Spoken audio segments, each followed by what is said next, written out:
Olá pessoal da disciplina de Algoritmos e Lógica de Programação.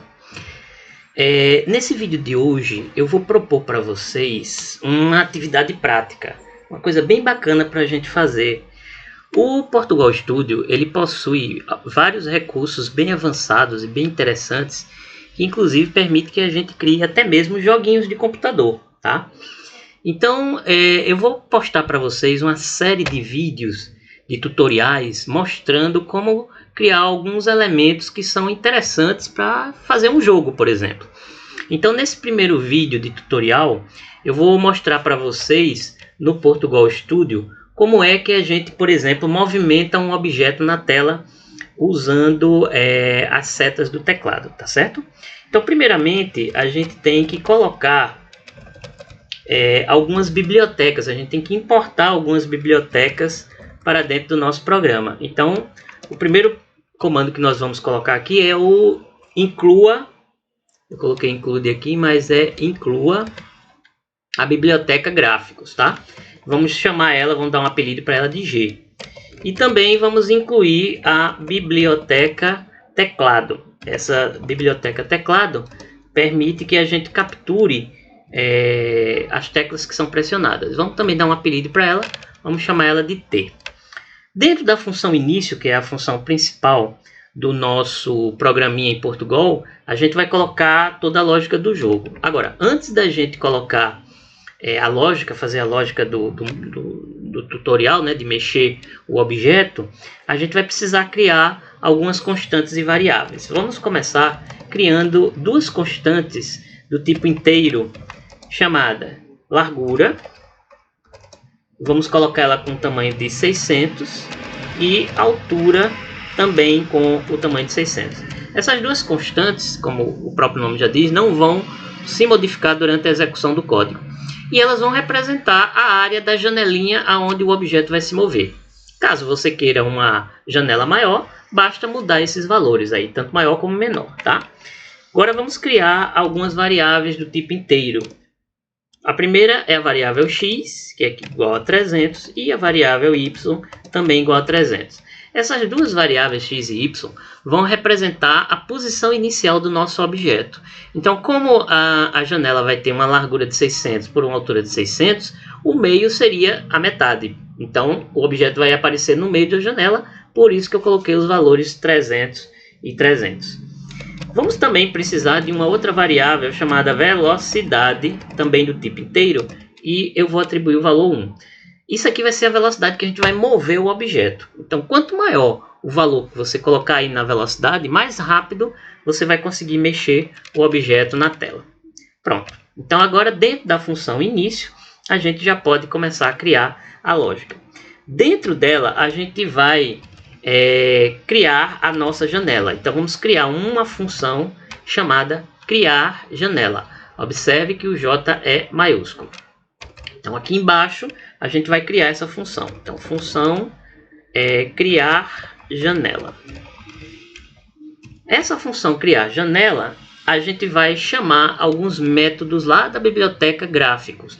Então G ponto. Quando você coloca um ponto, ele já abre aí uma janelinha mostrando os comandos, né, os métodos da biblioteca gráficos. Então nós vamos utilizar um método chamado iniciar underline modo underline gráfico. Esse método ele vai inicializar, vamos dizer assim, ele vai dizer que nós vamos trabalhar com modo gráfico dentro do Portugal Studio. E aqui a gente dá a informação verdadeira, tá? O iniciar modo gráfico ele aceita duas situações, ou verdadeiro ou falso. Vamos também utilizar a função definir dimensões. Definir dimensões da janela. Olha, quando você começa a escrever, ele já puxa, né? E aí, aqui dentro, a gente vai colocar a largura e a altura, que foi justamente essas duas variáveis criadas aqui em cima. Então, ele vai colocar como sendo a largura e a altura os valores que nós definimos lá na variável. E vamos dar um nome para a nossa janelinha, né? Então, g.definir, underline, título janela. Então aqui eu vou, entre aspas, colocar um nome para minha janela. Então vamos chamar ela de mover objeto. Porque aí a gente vai mostrar como é que move um objeto, ok? Pronto. Aí dentro ainda dessa função criar janela, eu vou criar um laço enquanto verdadeiro, tá?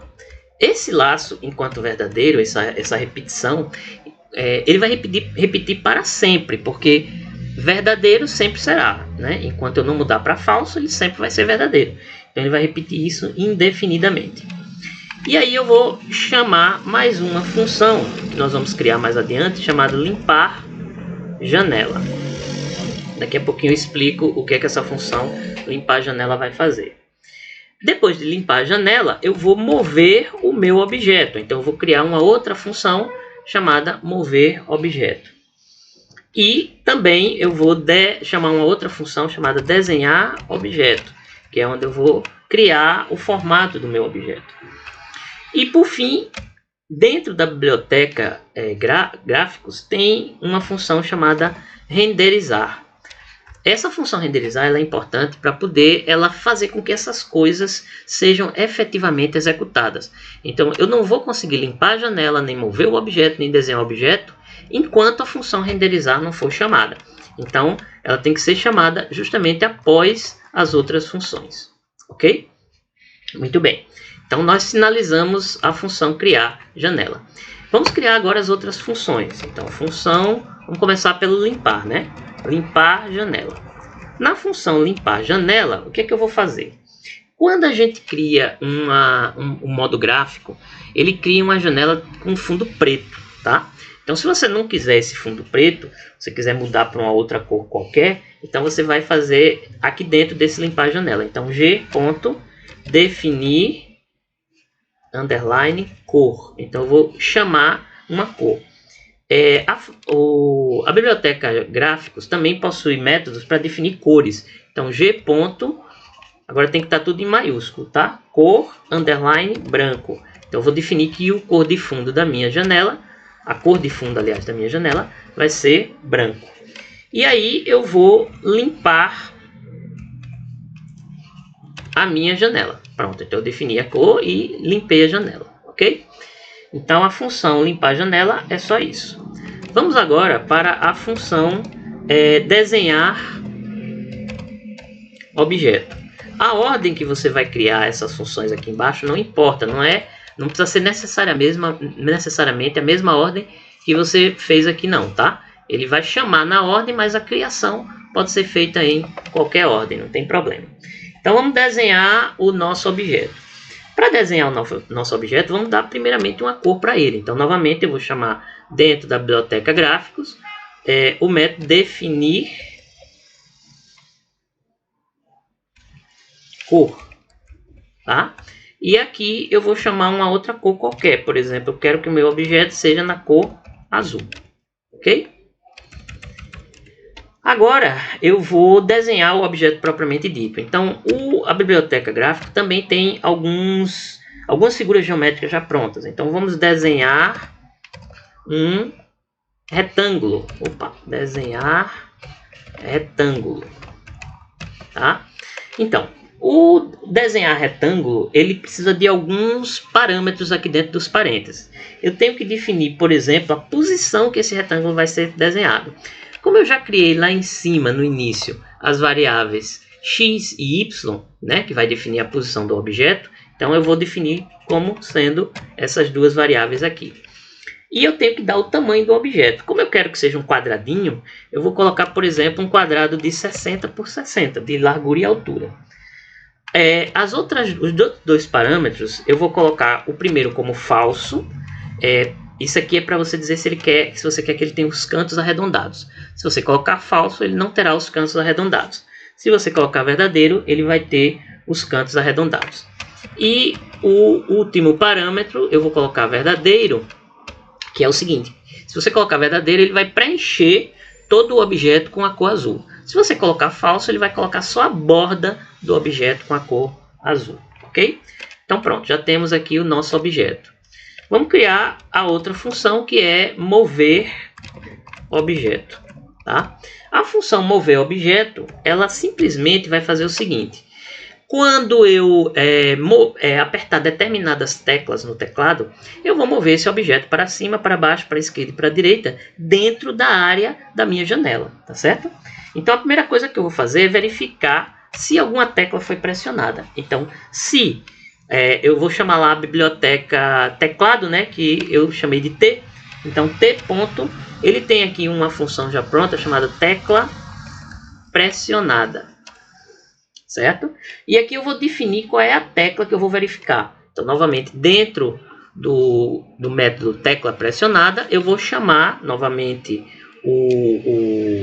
a biblioteca teclado e vou verificar se a tecla pressionada foi tecla underline seta underline acima. Como isso aqui já é uma função já dele, tem que ser tudo em maiúsculo, tá certo? E aqui eu vou fechar os parênteses, né? Então vou fechar os parênteses e dentro do se eu vou dizer o que é que vai acontecer se essa tecla for pressionada. Então, o que é que vai acontecer?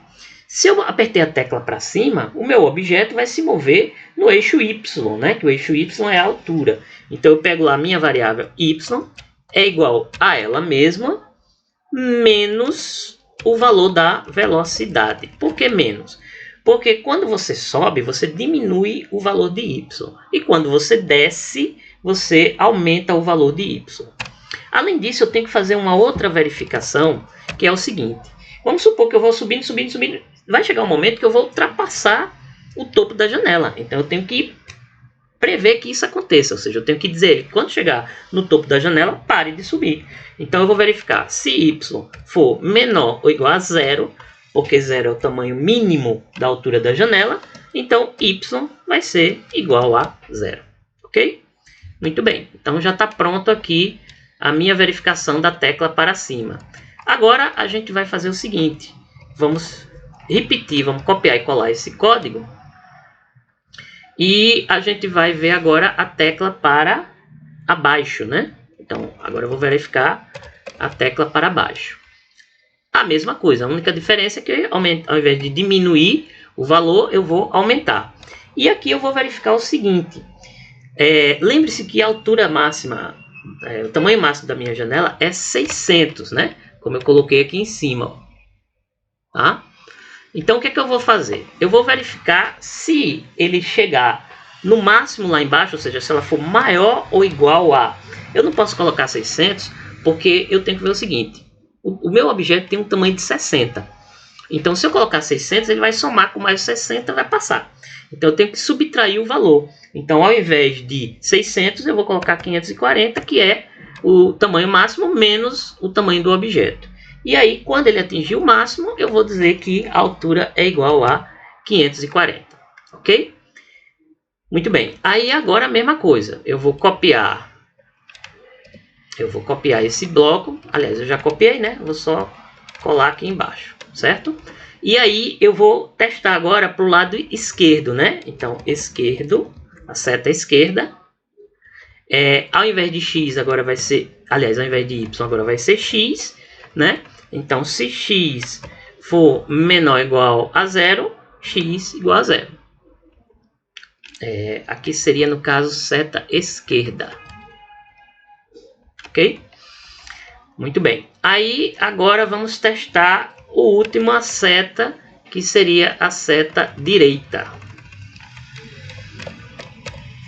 Mesma coisa. Então, aqui eu vou substituir y por x e vou aumentar a velocidade.